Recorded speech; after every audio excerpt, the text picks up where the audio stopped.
지금 방송에서 제공하는 투자 정보는 투자 판단에 대한 조언입니다. 방송에서 제공하는 주식의 가치, 가격 상승 및 가격 하락에 대해서는 방송사에서 보장하지 않습니다.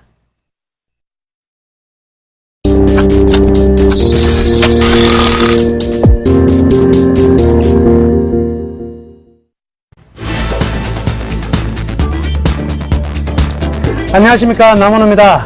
안녕하세요, 허석입니다. 자, 연휴인데요. 네.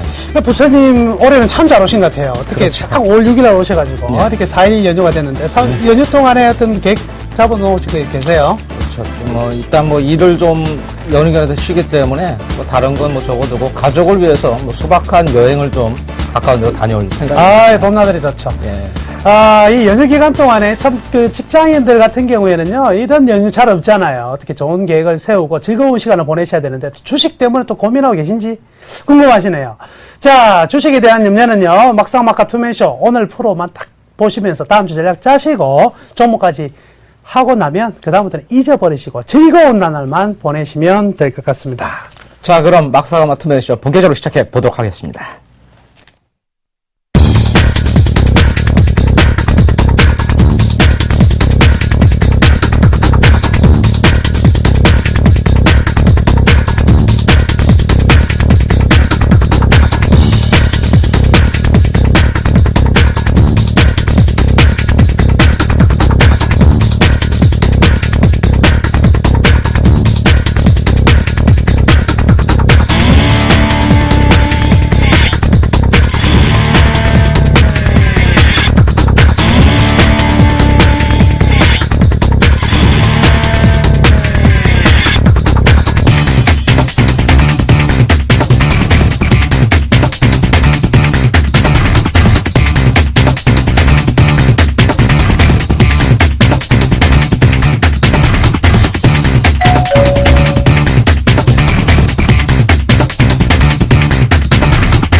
자, 먼저 오늘장 어떻게 보셨는지 이야기 좀 나눠봐야 될 것 같습니다. 오늘장 어떻게 보셨습니까? 네, 총장님 지난주에는 답답한 정치라고 제가 말씀을 드렸는데, 오늘은 시장이 더 답답하죠, 이번 주로 보니까. 그래서 오늘 보면은 그래도 개별주가 좀 낫지 않겠냐. 그래서 개별주에 좀 집중과 선택을 좀 하자. 이렇게 말씀을 좀 드리겠습니다. 오늘 장 보니까요, 이제 조금 실적에 대한 부담이 좀 없어지는 그런 가운데, 유럽이나 미국 증시 상당히 양호한 흐름이 보이지 않습니까? 그런데 불구하고 우리 증시는 이제 외국인 매도가 나오고, 그리고 환율이 좀 안 좋게 지금 나오고 있습니다. 자, 지난주에 보니까 지수가 계속 시초가가 고가고, 그 다음에 장중 저가를 찍고, 겨우겨우 또 버티는 그런 모습이 좀 계속적으로 나오고 있는데요. 자, 지금 펀드 환매가 일단 진정세가 됐기 때문에 수급에서는 그렇게 나쁘지 않습니다만은 올라갈 수 있는 건 여러 개 없다는 거예요. 그러니까 5대 업종, 경기 민감 5대 업종이 거의 제자리 내지는 자꾸 하향 추세를 가다 보니까 주가가 좀 어려워 보이고요. 다행히 개별 종목 장세가 오르긴 합니다만은 개별 종목 등도 굉장히 슬림화되는 것 같아요. 그래서 많이 알려진 종목은 좀 어려워지고, 그리고 새롭게 모르는 종목들, 개인들이 모르는 종목들이 급등하는 그런 패턴입니다. 그래서 개인들이 매매가 상당히 까다로운 그런 시장이다. 그렇게 볼 수가 있는 것 같습니다. 나무른 메터님은 어떻게 보셨어요? 예, 진짜 정말 답답하고 재미없는 네. 이런 때 개인 투자자분들이 참 흔들리기 쉬운데요. 주식 투자 이런 흐름들이 좀 나온다고 해서 너무 흔들리실 필요는 없다. 이렇게 먼저 말씀해 드릴게요.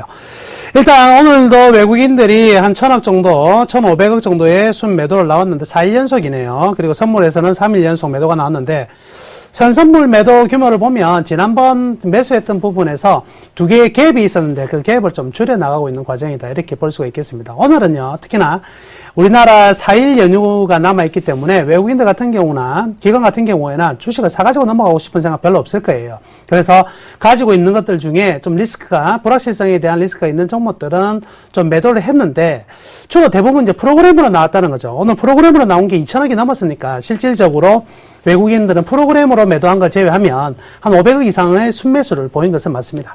그런데 오늘 시장이 2포인트밖에 떨어지지는 않았지만 업종별 차별화가 너무 컸었어요. 유틸리티 같은 경우, 건설업종, IT 업종들은 강세를 보인 반면에 조선주들 오늘 급락 맞았고요. 그리고 자동차, 화학, 철강 이러한 민감주들 전반적인 약세가 들어왔기 때문에 오늘 시장은 포인트는 마이너스 2포인트지만 몇몇 종목에서는 체감 마이너스 20포인트보다 더 큰 그런 하루였다. 이 하루는 매도량이 많아서 떨어졌다기보다는 저가 매수의 실종으로 인한 부분이다.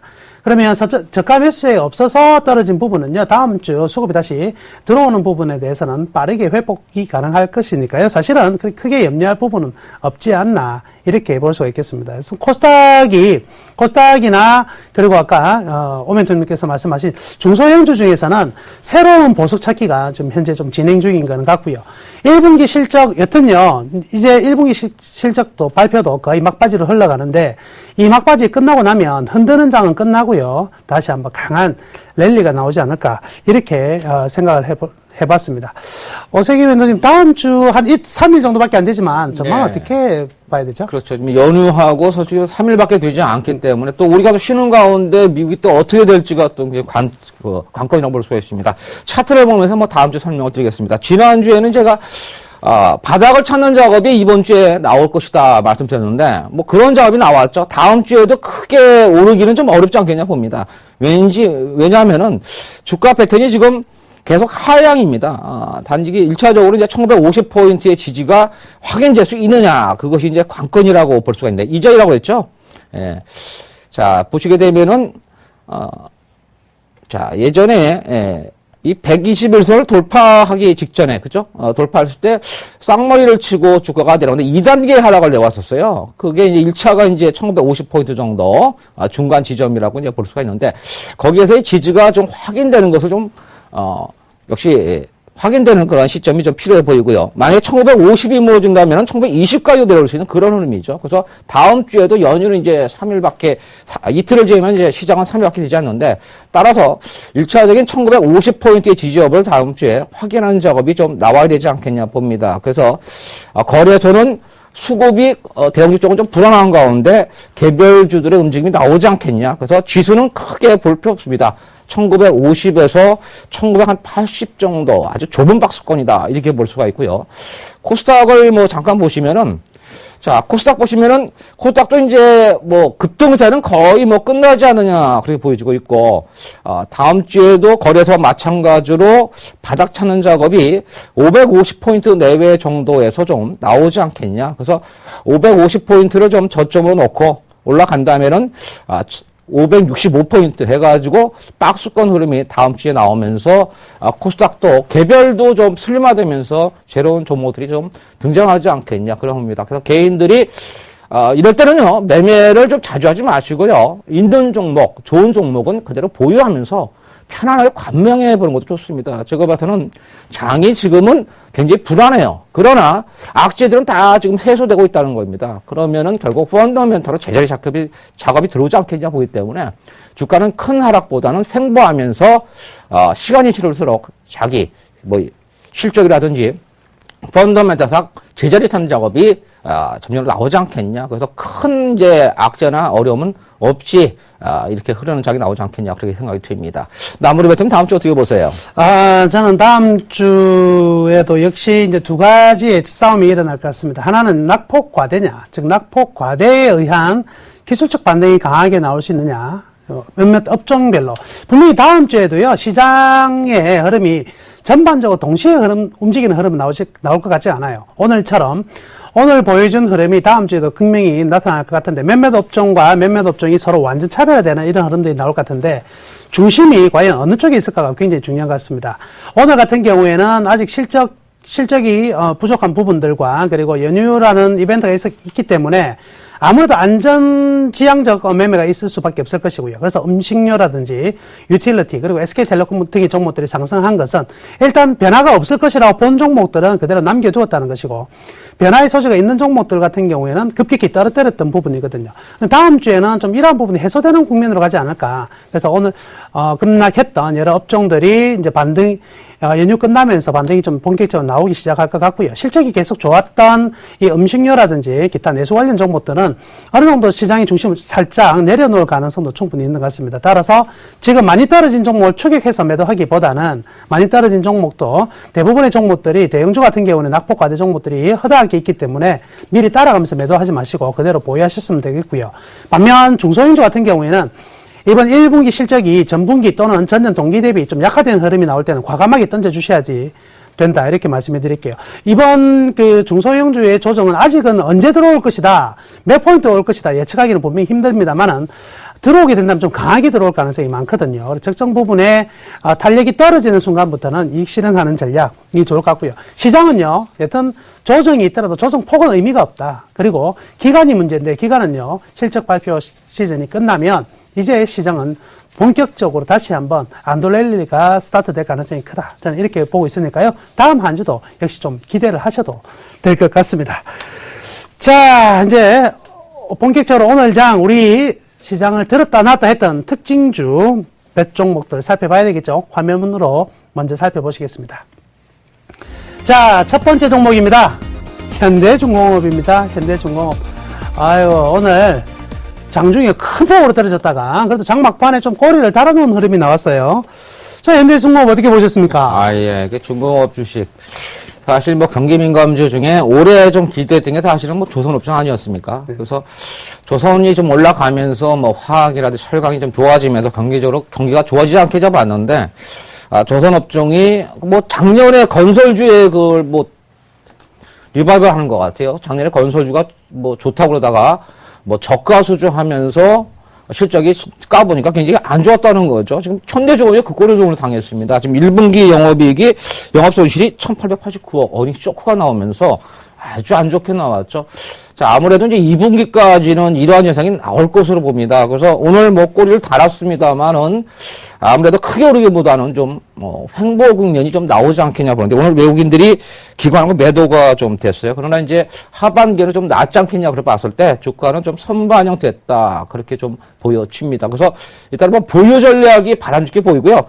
매수는 좀 일단 좀 지켜보는 게 필요하지 않겠냐 봅니다. 그래서 매수는 좀 지켜보자. 그리고 보유 전략 정도 이렇게 하면서 현대중공업은 좀 미리 좀 매를 맞았다, 이렇게 좀 보여집니다. 나무를 배터는 어떻게 보세요? 예, 뭐 조선주 제가 추천을 많이 하고 있는 종목인데, 조선주가 오늘 급락을 맞았는데, 현대중공업 자 어닝 쇼크 나왔습니다. 기본적으로 삼성중공업이 먼저 어닝 쇼크가 나왔는데, 어닝 쇼크 즉 얼마만큼의 실적이 어떻게 나왔냐가 중요한 게 아니라 그 내용이 중요하고요. 사실은 삼성중공업 같은 경우에는 5천억의 내손 충당금을 끊었기 때문에 요거는 다 더 이상 나올 게 거의 없다고 볼 수가 있는데, 현대중공업은 그 금액이, 대손 충당금 금액 자체가 그렇게 완벽히 다 나왔다 보기가 좀 힘든 금액이 나왔어요. 이렇다 보니까 좀 2분기에도 또 잡힐 수 있지 않을까에 대한 부담감들 나왔었고요. 사실 현대중공업 같은 경우에는 이 5월달에 조금 부담스러운 게 하나가 있습니다. 어떤 거냐면 바로 ELS 만기가 대부분 들어오죠. 그래서 ELS가 이미 낙인이 된 상태에서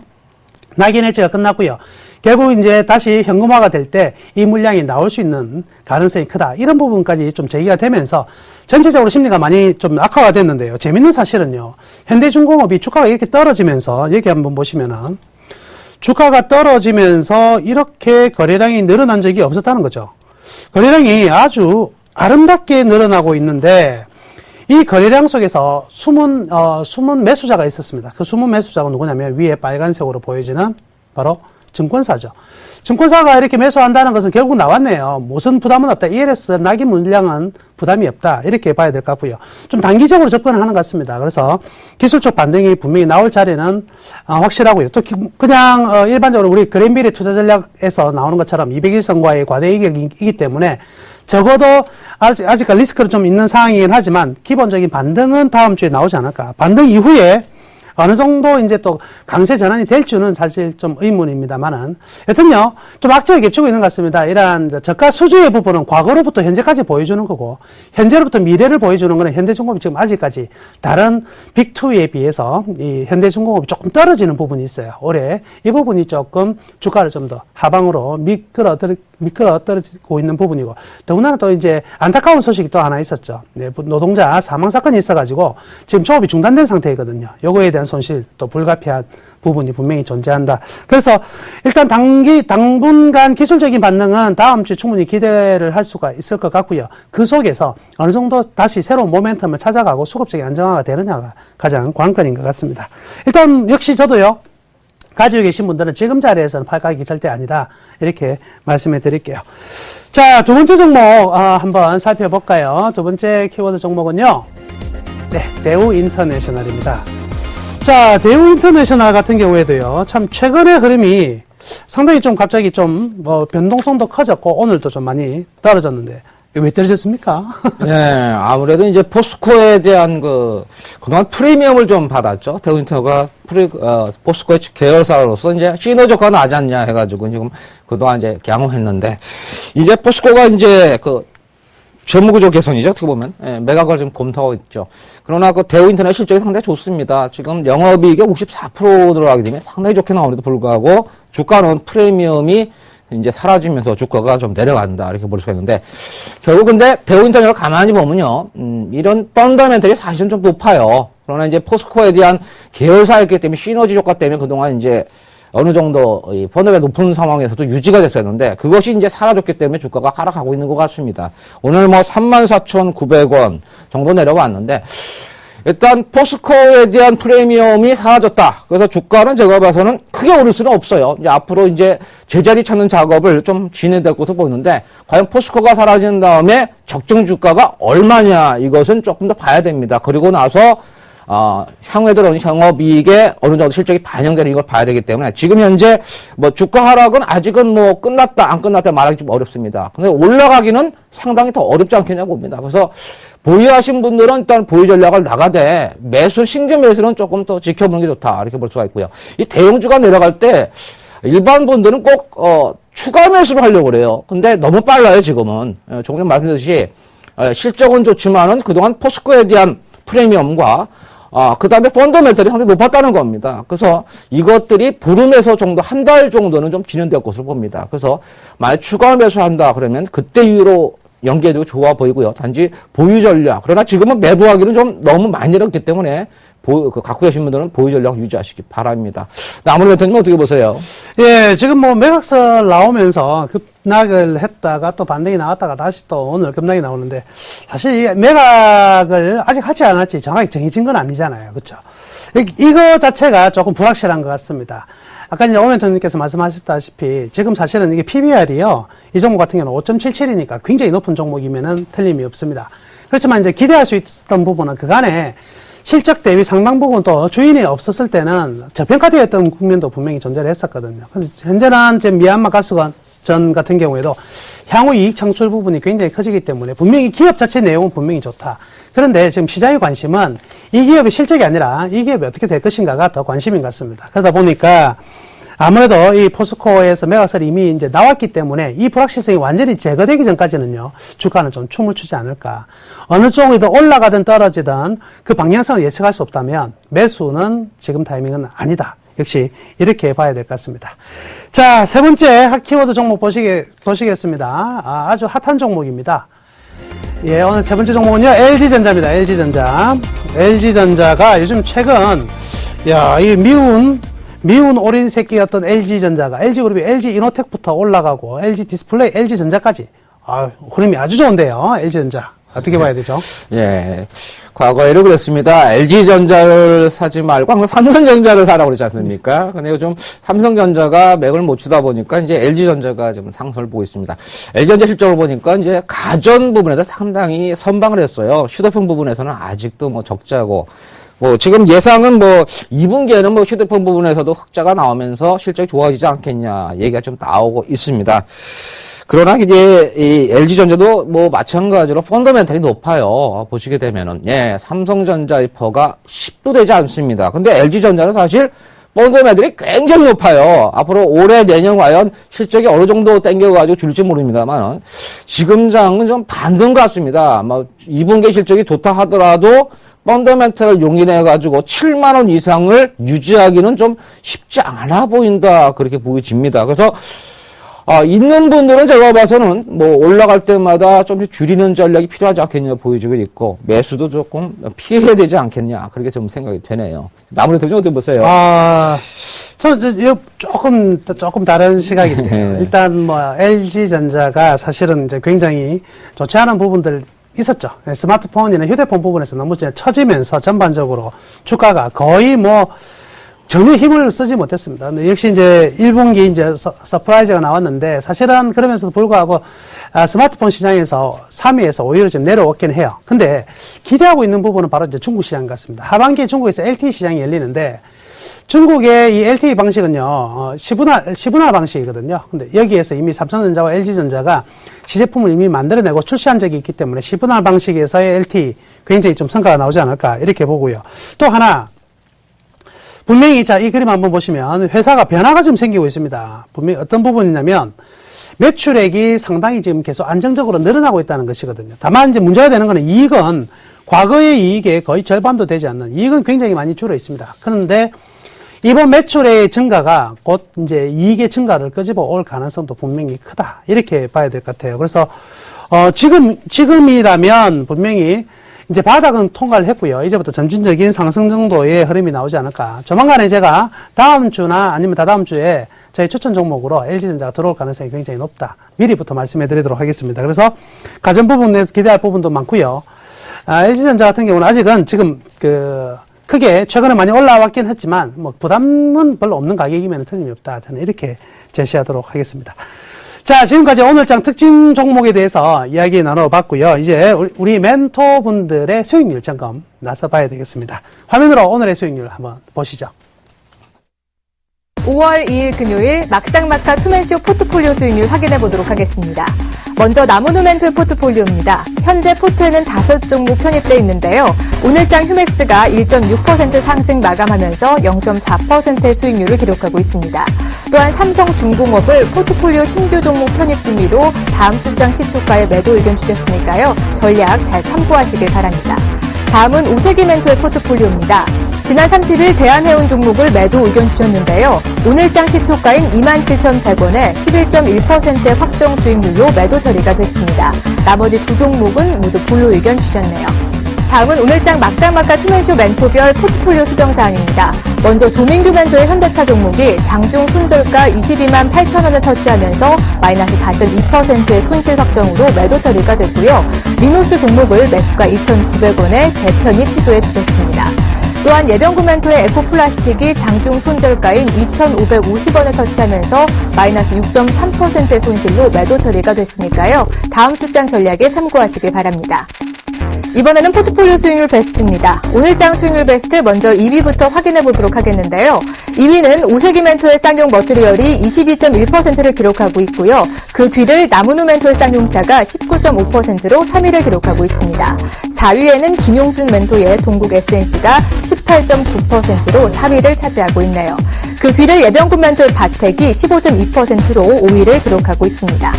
그렇다면 오늘장 막상막하 투맨쇼 수익률 베스트 1위는 과연 누가 차지했을까요? 정재훈 멘토의 사마 네트워크스가 81.9%로 여전히 승승장구하며 1위를 지켜내고 있습니다. 마지막으로 누적 수익률 베스트입니다. 1위는 정재훈 멘토가 105%를 기록하며 당당히 1위 자리를 지키고 있고요. 예병구 멘토가 20.8%로 2위를, 조민규 멘토가 20.3%로 3위를 기록하고 있는 모습입니다.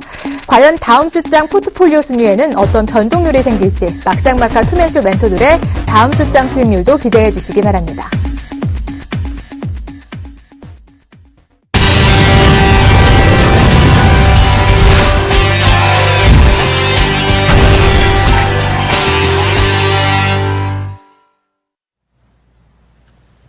자, 여러분들에겐 든든한 히든카드가 있습니까? 주식시장이 올라가든 떨어지든 무조건 내 종목으로 올라갈 수 있는 그런 든든한 히든카드.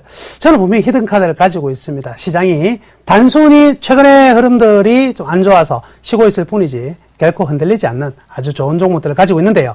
오늘도 그런 종목들 가져왔어요. 그런 종목 가져왔는데 우선 좀 이따 그 종목에 대해서 공개하도록 하고요. 현재 제가 가지고 있는 종목들 AS부터 진행하도록 하겠습니다. 자, 지금 제 포트에는요, 쌍용차, 삼성중공업, 휴맥스, LGU 플러스, SK 이렇게 5종목이 들어가 있습니다. 쌍용차 같은 경우에는 한 40% 상승했다가 현재 19% 정도 상승 중인데요. 이 정도에서 지금 매도하지 않은 이유는요, 한 단계 이제 추가 상승이 충분히 가능하다. 14,000원까지는요, 강력히 홀딩 해보자는 쪽에 말씀을 드릴게요. 자, 그리고 삼성중공업이 매도 의견이 나왔는데요.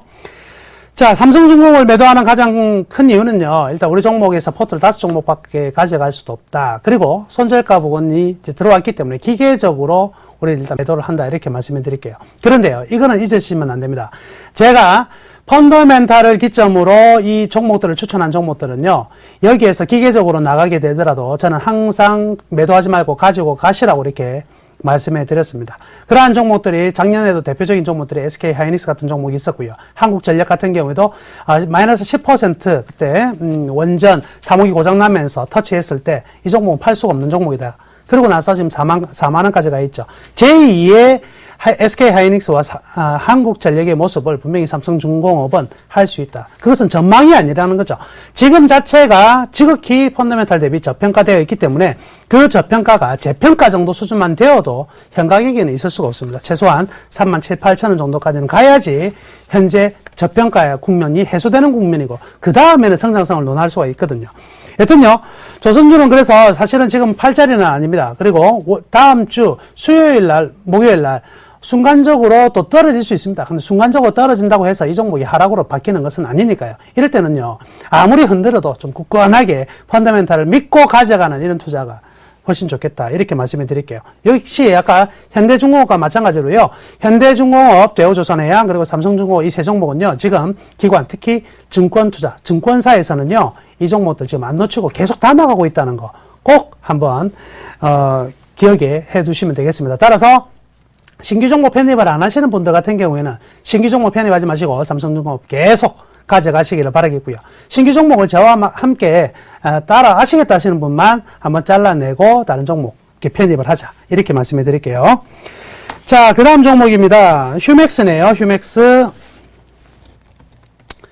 예, 휴맥스가 지난 한 2주간요, 옆으로 이제 횡보하면서 조정을 받다가 오늘 흐름 좀 좋았어요. 오늘 막판에요. 장중에는 또 마이너스였죠. 근데 막판에 1.6% 플러스 돌아서면서 12,700원인데, 이제 시작입니다. 코스닥의 종목들도요, 지금 분명히 실적 시즌에 들어왔고, 실적을 좀, 거래소 종목보다는 좀 뒤에 발표를 하죠. 왜냐면 실적이 좀 부족하기 때문에 그래요.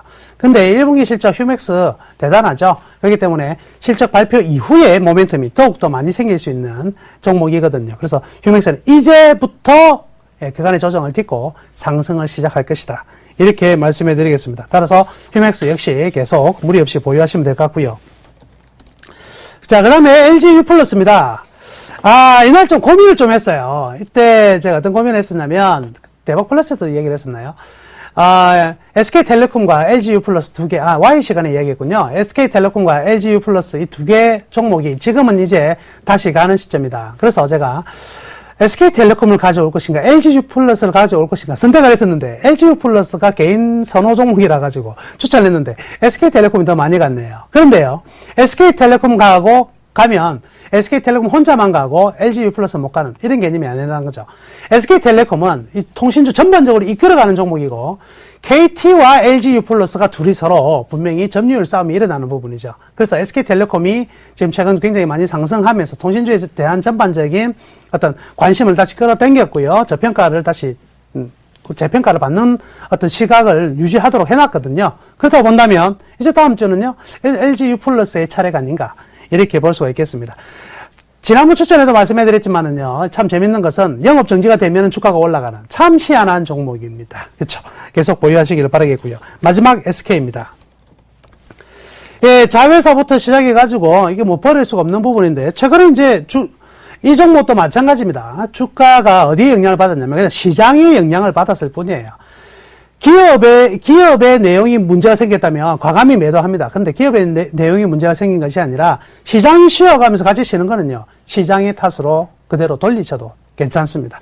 SK, 시장 대비 훨씬 더 탄성 강도가 높은, 좋은 실적을 가지고 있는 종목이면 틀림이 없고요. 역시 최근에 어떤 수급적인 문제도요, 전혀 없는 것 같습니다. 그래서, 물론 최근에 이제 외국인들을 좀 내다 파는 모습이 나타나고 있지만, 기관들의 매수세 상당히 좀 강한 부분이기 때문에 수급 자체가 일정 부분 균형이 일어나고 있어요. 이 균형이 일어난다면 주가의 등락폭은 크지 않을 것이다. 역시 이번 이제 연휴에 대한 휴일 효과 끝나고 나면은요, 다음 주 빠른 반등 충분히 기대해 볼 수가 있겠네요. 걱정하지 마시고 계속 보유하시기를 바라겠습니다. 자, 이제 보유 종목 진단을 다 끝이 났고요. 이제 저희의 히든카드 종목을 공개하도록 하겠습니다. 자, 종목 키워드 들어갈게요. 자, 첫 번째 키워드입니다. 환율 하락 수혜주입니다. 환율 하락 수혜주. 자, 두 번째 카드입니다. 자동차 조선이에요. 자동차 조선. 환율 하락. 세 번째입니다. 냉연 부분 합병. 하하. 이제 합병 이야기 나왔으니까 바로 어떤 종목인지 아시겠죠? 개인 투자자들이 굉장히 좋아하는 종목입니다. 네. 이름하여 현대제철입니다. 현대제철. 개인 투자자분들이 아주 좋아하는 종목이에요. 그렇죠? 굉장히 많이 떨어졌기 때문에. 자, 그러면 한 개씩, 히든카드 한 개씩 볼까요? 첫 번째, 이제 환율 하락 수혜주다. 그죠? 환율 하락 수혜주. 이게 환율 하락했을 때, 우리나라 증시에서 업종별 민감도를 보면은요, 환율 하락 기간 동안에 제일 많이 오른 종목들이요, 과거에 보니까 건설주와 철강주였다. 그래서 철강주도 이 원자재 부분이 있기 때문에 환율 하락의 수혜주 역할을 분명히 했다는 것이고요. 따라서 이 현대제철은 뭐 충분히 환율 하락 수혜주가 된다. 이렇게 볼 수가 있겠네요. 근데 이제 이 생산되는 제품을 자, 어디에다 파느냐? 이게 바로 두 번째 히든카드입니다. 어디에 파느냐? 예, 자동차 강판이죠. 그리고 조선의 후판 이런 부분입니다. 가만히 보니까 지금의 현대제철이나 포스코 같은 경우에도 우리나라 자동차와 조선업과 굉장히 민감하게 수입이 들어오고 나가게 하기 때문에 같이 떨어지고 같이 올라가고 있는 부분이죠. 자, 그렇기 때문에 두 번째 히든카드 현대제철도 조선보다는 어디에 좀 가까울까요? 자동차에 좀 가까운 부분이다. 이렇게 보시면 되겠습니다. 세 번째는요, 냉연 부분 합병입니다. 그죠? 이거는 현대 하이스코어에 있던 냉연 부분을 끄집어 오면서 현대제철이 지금 이제 캐파가 좀 커진 부분인데, 재밌는 사실은요, 참 주가라는 게 희한해요. 현대 하이스코어에 가장 알짜배기가 뭐였냐면 냉연이었거든요. 근데 여기 냉연을 갖고 왔는데 오히려 어떻게 됐냐면 알짜를 판 현대 하이스코어는 주가가 계속 폭등을 하고요. 그죠? 그리고 반면 알짜를 가져온 현대제철은 거꾸로 갔단 말이죠. 근데 거꾸로 가고 나서 그 이유가 보니까 뭐였냐면 자동차 강판 가격 인하해달라 하더라. 이 부분이 나오면서 주가는 떨어졌는데요. 이거는요, 전체적인 캐파가 커졌고 여기에 대해서 향후 성장성이 없는 부분이 아니기 때문에 그냥 심리적인 부분에 거의 지나지 않는다. 이렇게 밖에 볼 수가 없습니다. 따라서 이렇게 심리적인 요인으로서 떨어진 종목은요, 반드시 심리적인 요인이 해소가 되면 주가는 저절로 올라갈 수밖에 없을 것이다. 이렇게 생각합니다. 자, 지금요, 이제 글로벌 피어 애널리시스인데 글로벌 전체적으로 이 철강 업체들 주가 추이를 한번 보면은 좀 재밌는 흐름이 나옵니다. 지금 중국하고 인도 같은 경우에는요, 이 바오산 철강이라든지 타타, 안강, 이 끝부분을 보시면 이미요, 중국의 철강주들은요, 전부 다 우상향 하기 시작했습니다. 중국과 인도는 벌써 우상향 하기 시작했어요. 그런데 유일하게 올라가지 못하고 있는 그 철강 업체가 딱 두 군데인데, 그게 바로 이제 일본하고 우리나라거든요. 일본하고 우리나라. 자, 중국이 이렇게 올라가고 나면 후행적으로 올라가더라. 왜냐면 중국의 철강 가격이 올라가면서 전반적인 수요가 많아지게 되면 전체적으로 우리나라와 일본 철강 업체들도 가격 인상과 더불어서 공급적인 부분이 좀 압박을 받거든요. 그에 따라서 가격 인상이 충분히 가능하니까 실질적인 부분은 굉장히 좋아지더라. 또한 여기 보시면 미주하고 유럽의 업체의 주가도요, 최근에 어떻습니까? 충분히 반등이 좀 강하게 나오고 있는 자리라는 거죠. 그러니까 지금의 이 철강 업체들의 주가가 우리나라가 지금 바닥권에서 아직까지 못 올라가고 있는 것은 우리나라 시장에 대한 요인들이 분명히 좀 컸다. 이렇게 봐야 되겠습니다. 그러면 시장의 요인이 아니라 우리나라 개별 이 기업의 내용으로 봐야 되겠죠. 자, 일단 시장의 현대제철인데요. 현대제철에 지금 3분기 SK 지배구조 이건 잘못 나와 있는데요. 이 3월 달에도 충분히 작년 대비요, 영업이익이요, 41% 정도 증가가 됐어요. 네, 그리고 영업이익 같은 경우에도 2,332억 나왔고요. 그리고 당기순이익도 623억 정도 나왔는데요. 이런 부분들을 본다면 의외로 시장에서 걱정하는 거하고 다르게 어떤 상황이냐면 현대제철이 좋은 실적도 이렇게 나오더라 이거죠. 이런 부분은 굉장히 의미가 있다 이렇게 볼 수가 있겠습니다.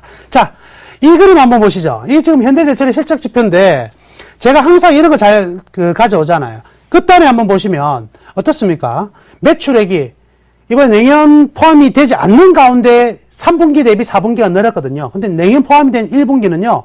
매출액이 훨씬 증가하니까 이제는요. 이 빨간색의 매출액 증가 속도, 각도가 굉장히 가팔라졌다. 또한 이익의 증가도요. 이제는요. 현재까지의 그림도 살아나는, 즉 내년은 안 가져왔어도 매출액 증가에 영업이익 증가에 순이익 증가인데 내년까지 가져왔으니까 이제는 뭐 어느 하나가 버릴 게 없다고 봐야 되겠네요. 향후 전망은요.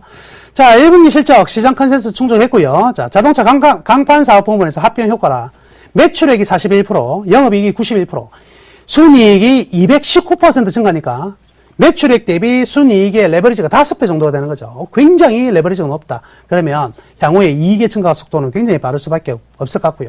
무엇보다 기분 좋은 것은요. 역시 복령강이 드디어 성숙이 도래했다는 거죠. 2분기, 3분기 전부 다 실적에 굉장히 도움이 될 것 같습니다. 그리고 5월달, 이번 달에 8월부터 이 자동차 강판 가격 3만 원 정도 인상될 것으로 지금 예측을 하고 있는데요. 그 부분이 3만 원 정도 인상이 된다면 역시 주가는 확실히 좀 단계적으로 한 단계 레벨업 할 가능성이 높다. 이렇게 볼 수가 있겠네요. 자, ROE가 2%임에도 불구하고요. 저평가가 지금 어느 정도 됐냐면 0.76 정도로 굉장히 낮은 상황인데요. 그렇다고 본다면 0.94 정도는 나와야 돼요. 그러면 한 20%의 저평가는 되어 있는 상황이거든요. 그래서 1차 목표를 한 20%의 저평가를 가지고 한번 가보면 되겠다. 그래서 이제 밸류밴드를 가지고 확인해 보니까요. 현재의 가격은 평균 가치, 이 노란색 동그라미 가치보다 낮은 상황이니까 충분히 매수를 해도 무리가 없을 것이고요. 6개월을 목표로 본다면 상당히 높은 가격을 충분히 기대를 해볼 수 있을 것 같아요. 근데 6개월 말고 일단 3개월치만 잡도록 할게요. 3개월치만 잡으면 매수 가격은요, 66,500원 잡겠습니다. 매수 가격 66,500원 잡고, 목표 가격은요, 76,000원 잡겠습니다. 약 한 20% 조금 보조라는 수익률인데, 이 정도가 3개월 안에 충분히 나올 것으로 기대가 되고요. 손절 가격은 64,000원으로 설정을 했습니다. 현대제철, 의외로 주가는 많이 하락했지만, 이제부터 본격적으로 자기 주가를 찾아가는 그러한 과정이 스타트가 될 거니까요. 관심 있는 분들의 많은 매수, 수익을 저도 기원하도록 하겠습니다. 오늘 히든카드는요, 이렇게 현대제철로 준비했습니다.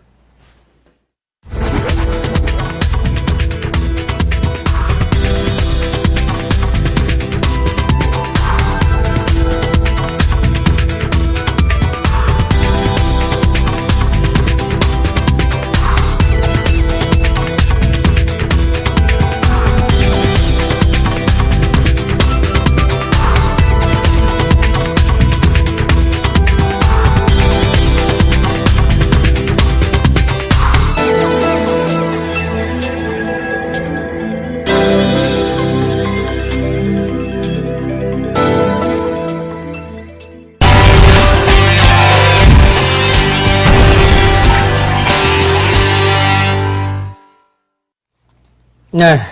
자, 다음 주 여러분의 계좌를 빨간색으로 좀 물들이기 위한 종목을 가져왔는데요. 자, 그 종목을 공개하기 전에 제가 갖고 있는 종목들의 AS를 말씀드리겠습니다. 자, 보면은 제가 종목을 많이 보유하지 않습니다. 왜냐면은 시장이 아직은 좀 약간 좀 불안해요. 수급, 경기 흐름은 그런대로 좀 양호한데 수급이 영 아닙니다, 지금. 예. 결국엔 이제, 시간이 지나면은 펀더멘털과 실적에 따라 주가는 제자를 찾습니다만은, 지금은 조금 좀 시간이 좀 필요하다. 그렇게 말씀을 드립니다. 자, 미국과 유럽의 증시는 좀 양호한데, 중국과 우리나라는 작년에 이어서 올해도 제자리 걸음, 어떻게 보면은 제자리 못하는 그런 흐름이 나오고 있죠. 연초 지수를 지금 넘지 못하는 상황에서 오히려 지금 1950포인트대까지 내려왔으니까 작년처럼 급락하진 않을 것으로 봅니다만 올라가기도 만만치 않습니다. 지금 2000포인트에 대한 저항이 좀 만만치 않고요. 지지대는 1900에서 1920에서 단단하게 지금 지켜지고 있습니다.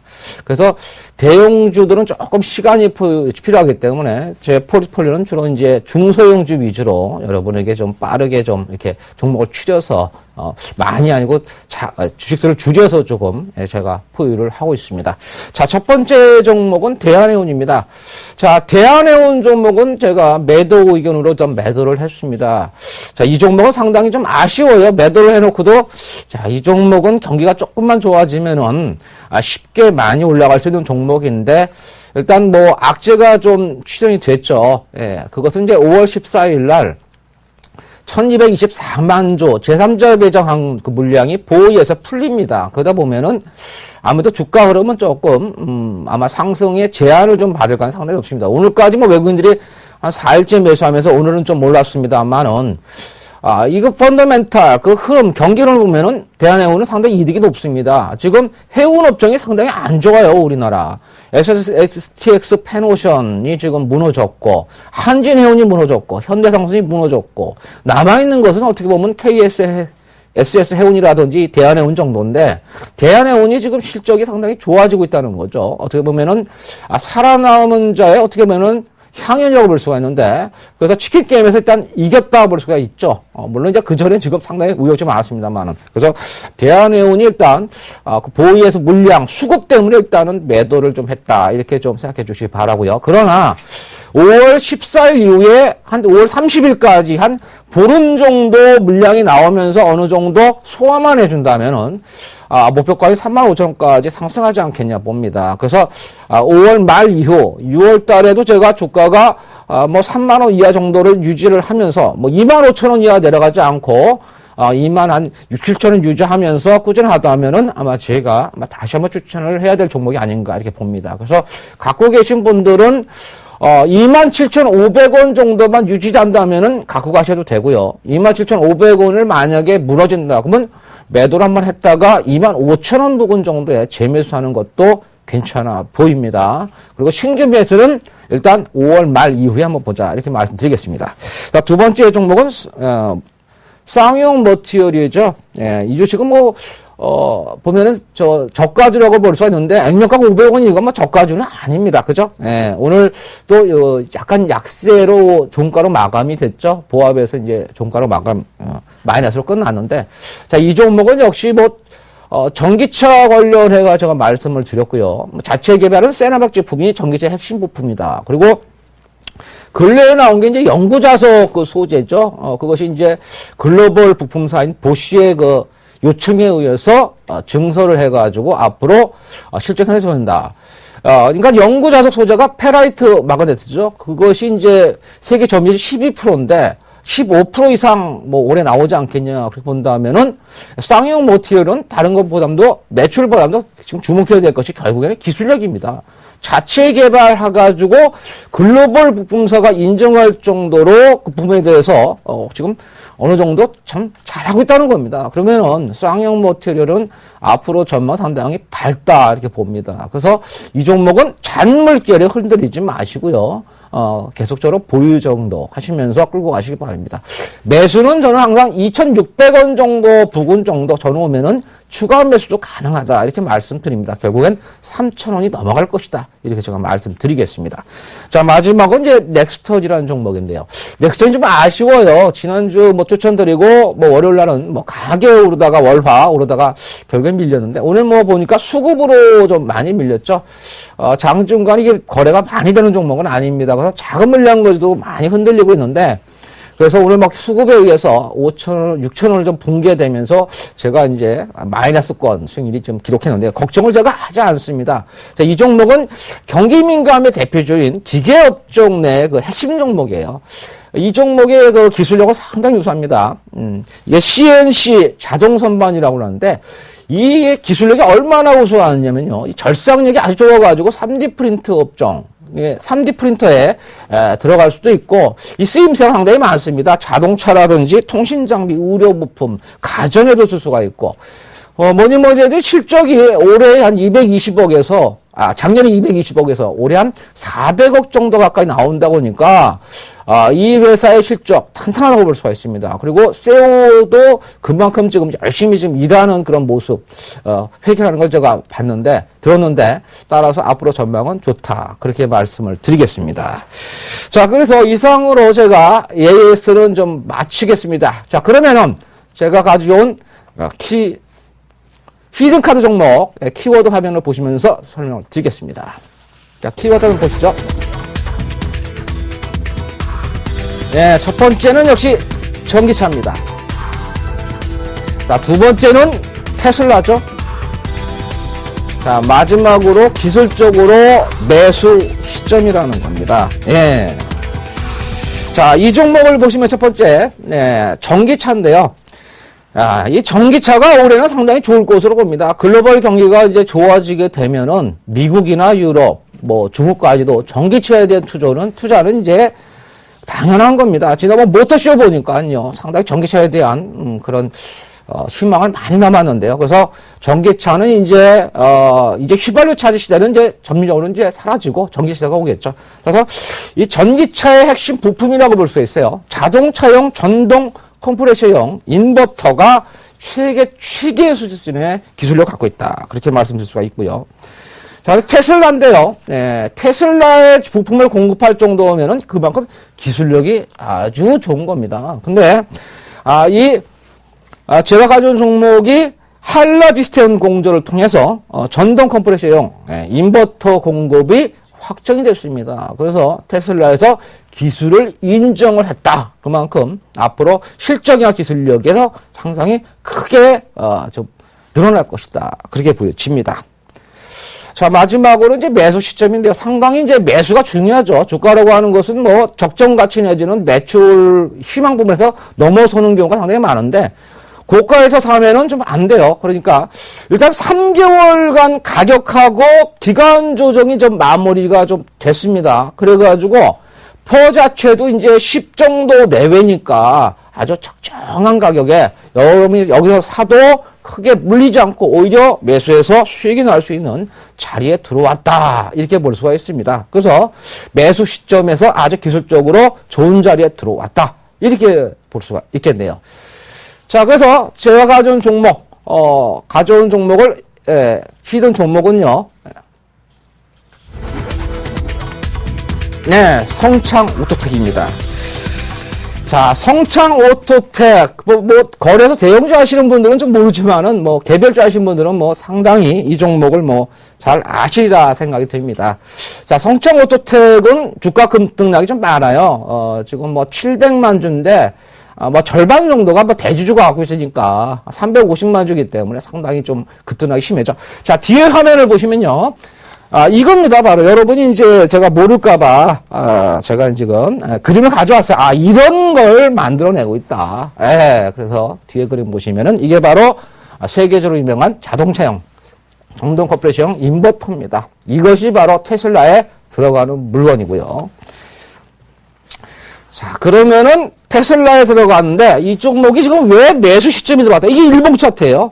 일반 차트 보시면은 7,000원에서 8,500원 정도 사이에서 박스권을 한 3개월 이상 횡보를 했죠. 그러면서 수급이 좀 안정됐고요. 근래에 들어서 이제 드디어 지난주에 거래를 크게 쉬었습니다. 150만 주가 넘어갔으니까 유통 물량이 거의 250만 주에서 한 300만 주 정도 제가 그렇게 보고 있는데 150만 주를 넘게 거래를 터뜨리고 나서 횡보를 하고 있어요. 그러니까 이 종목은 이제 지난번에 박스권 상단부인 8,500원을 2번 돌파하다가 좀 실패를 했죠. 그리고 악재가 있는 것이 아니었어요. 내려온 것은 이제 작년 실적이 좀 안 좋은 것이고 올해는 지금 안정적인 이익과 그리고 테슬라 공급도 있기 때문에 올해는 상당히 좋다는 거죠. 그렇게 본다면은 첫 번째, 두 번째 지금 돌파 시도를 못 했는데, 이번에 만약에 돌파가 된다면은, 전고점까지도 갈 수 있는 흐름이 나오지 않겠냐. 그렇게 봅니다. 그래서 지금이 조정시마다 매수 시점이다. 그렇게 볼 수가 있고요. 자, 월봉은 좀 길어서 제가 지루해서 안 가져왔고요. 주봉을 좀 보시겠습니다. 주봉을 보시게 되면요. 자, 갭 발생한 부분에서 지금 7,000원 내외에서 지금, 몇 주입니까? 지금 한 3주 이상을 지금 횡보를 했죠. 그리고서 상승 추세대, 그죠? 예, 하락 추세대 지금 거의 맞부딪히는 지점까지 들어왔어요. 그래서 다시 상승한다면은 전고점까지 기대하시면 될 것 같습니다. 그래서 키포인트 보시게 되면은 제가 말씀드린 거죠. 장동 차용 컴프레셔, 그리고 현대 기아차 그룹의 하이브 전기 차량 수혜, 마지막에 테슬라 공급, 그리고 기간 조정 가격이 마무리다. 그렇게 볼 수가 있습니다. 자, 매수가는 지금 가격이죠. 7,850원에 매수하시면 될 것 같고, 목표가는 전고점인 12,000원 정도. 그 다음에 손절가는 6,900원 정도 하시면 될 것 같습니다. 자, 성장소택 꼭 기억하시기 바라고요. 오세기 멘토의 히든 종목이었습니다.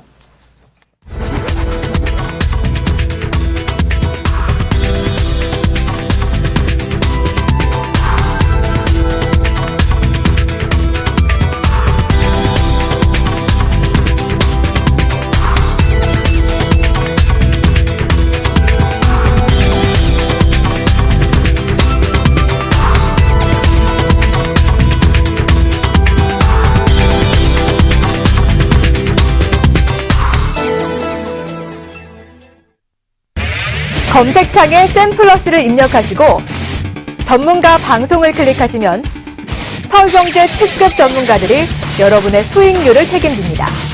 주식 투자 샘플러스와 함께하세요. 자, 지금까지 남은우 오세기 멘토의 히든카드였는데요. 자, 오늘 하루도 알찬 시간 되셨습니까?